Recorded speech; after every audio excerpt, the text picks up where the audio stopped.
Salary update BD চ্যানেলে আপনাদেরকে স্বাগতম। আজকে আমরা আলোচনা করব নবম জাতীয় পে স্কেল নিয়ে। নবম জাতীয় পে স্কেল বর্তমানে সরকারের একটি নতুন করে তালবাহানা শুরু হয়েছে।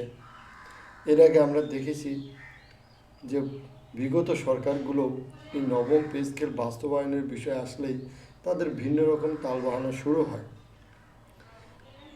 বিগত অন্তর্বর্তীকালীন সরকার তো বিশাল একটি নাটক ড্রামা দিয়ে শেষ করলেন নবম জাতীয় পে স্কেলের। তারা কমিশন গঠন করেছিলেন 21-22 সদস্যের। ওরে বাপরে, কত সদস্যের কমিটি! তারপরেও তারা 7-8 মাস হিসেব করেও এই বেতনের কাঠামোটাই তারা সিদ্ধান্ত নিতে পারেনি। অবশেষে সরকারি কর্মকর্তা কর্মচারীদের তীব্র আন্দোলনের মুখে কমিশন বাধ্য হয় একদম শেষ সময়ে গিয়ে তাদের একটি প্রতিবেদন জমা দিতে। প্রতিবেদনটাও এরকম ছিল যে আগের যা বেতন ছিল তার প্রায় ডাবল। মানে সেখানে তেমন কোনো নতুনত্ব বা কোনো ক্রিয়েটিভিটি ছিল না। তাহলে আমার প্রশ্ন, তারা 21 জন লোক এই 7 মাস কী করেছে?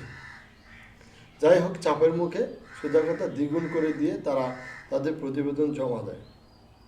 এবার বাস্তবায়ন করার পালা ছিল অন্তর্বর্তীকালীন সরকারের উপর। অন্তর্বর্তীকালীন সরকার চাইলে তারা কী করতে, ঘোষণা দিতে পারত।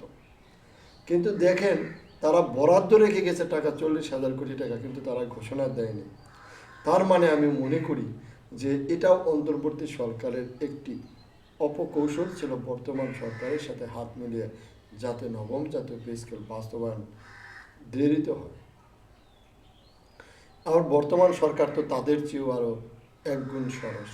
এর কারণ হচ্ছে, অন্তর্বর্তীকালীন সরকার একটি কমিশন গঠন করে বেতন প্রস্তাব প্রস্তুত করেছিল, খসড়া প্রস্তাব। সেটাকে আবার তারা তার জন্য বরাদ্দও রেখেছিল 40,000 কোটি টাকা।